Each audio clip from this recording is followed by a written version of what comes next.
রাজধানীতে বেড়েছে শীত, তাপমাত্রা নেমেছে 12 ডিগ্রি সেলসিয়াসে, যা মৌসুমের সর্বনিম্ন তাপমাত্রা। পাশাপাশি দেশের বিভিন্ন স্থানে শীতের তীব্রতা বেড়েছে। আবহাওয়া অফিসের তথ্য অনুযায়ী সর্বোত্তরের জেলা পঞ্চগড়ে সকাল 9টায় সর্বনিম্ন তাপমাত্রা 11 ডিগ্রি সেলসিয়াস রেকর্ড করা হয়েছে। হিমেল বাতাস এবং ঘন কুয়াশায় কনকনে ঠান্ডা অনুভূত হচ্ছে। পাবনায় সর্বনিম্ন তাপমাত্রা 10 ডিগ্রি সেলসিয়াস রেকর্ড করেছে ঈশ্বরদী আবহাওয়া অফিস। নওগাঁয় শীতের তীব্রতা বেড়েছে, সেখানে সর্বনিম্ন তাপমাত্রা 10.6 ডিগ্রিতে নেমেছে। এদিকে দিনাজপুরে সকাল 6টায় সর্বনিম্ন তাপমাত্রা রেকর্ড করা হয় 11.6 ডিগ্রি সেলসিয়াস। কুড়িগ্রাম জেলায় সর্বনিম্ন তাপমাত্রা 11 ডিগ্রি সেলসিয়াস এবং পটুয়াখালীতে গত 2 দিনের তুলনায় তাপমাত্রা সামান্য বাড়লেও গুঁড়ি গুঁড়ি বৃষ্টির মতো কুয়াশা ঝরছে। নওগাঁ থেকে শীতের খবর জানাতে এবারে যোগ দিচ্ছেন আমাদের সহকর্মী আব্দুর রৌফ। রৌফ, তাপমাত্রা কমে যাওয়ায় কী ধরনের প্রভাব দেখতে পাচ্ছেন, আমাদের বিস্তারিত জানান।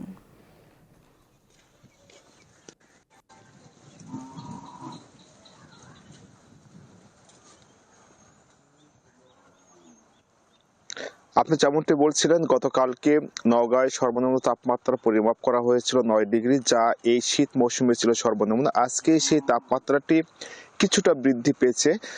আজকে সেই সর্বনিম্ন তাপমাত্রা 10.6 ডিগ্রি পরিমাপ করেছে নওগাঁর বদলগাছি কৃষি আবহাওয়া পর্যবেক্ষণাগার কর্মকর্তা আবহাওয়া অফিসে।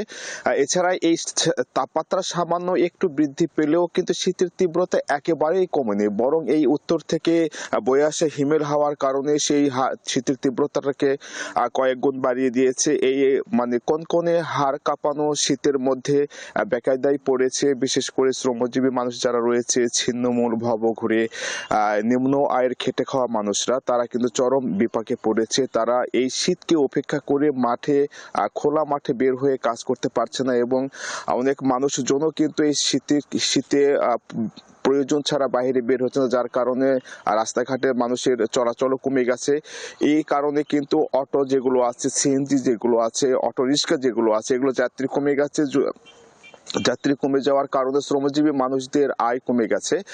এছাড়া জেলাতে কিন্তু এখন পর্যন্ত শীতের যে তীব্রতা হানা দিয়েছে, এই শীতের তীব্রতায় যেন একটি শীতার্ত মানুষও কষ্ট না থাকে, সেই লক্ষ্যকে সামনে রেখে জেলা প্রশাসনের পক্ষ থেকে ইতিমধ্যেই জেলার 11টি উপজেলাতে 50,000-এরও বেশি শীতবস্ত্র বিতরণ করা হয়েছে এবং শীতের তীব্রতা যতদিন থাকবে ততদিন পর্যন্ত এই শীতবস্ত্র বিতরণের কার্যক্রম অব্যাহত রাখা হবে। আমার সঙ্গে কথা হয়েছে জেলা প্রশাসক মোহাম্মদ সাইফুল ইসলামের সঙ্গে। তিনি জানিয়েছেন, নওগাঁতে যতদিন পর্যন্ত শীতের তীব্রতা আছে ততদিন ধরে শীতবস্ত্র বিতরণ কার্যক্রম অব্যাহত থাকবে এবং এই শীত মৌসুমে 1 লক্ষ শীতবস্ত্র হিসাবে কম্বল বিতরণে কিন্তু লক্ষ্যমাত্রা অর্জন করা হয়েছে।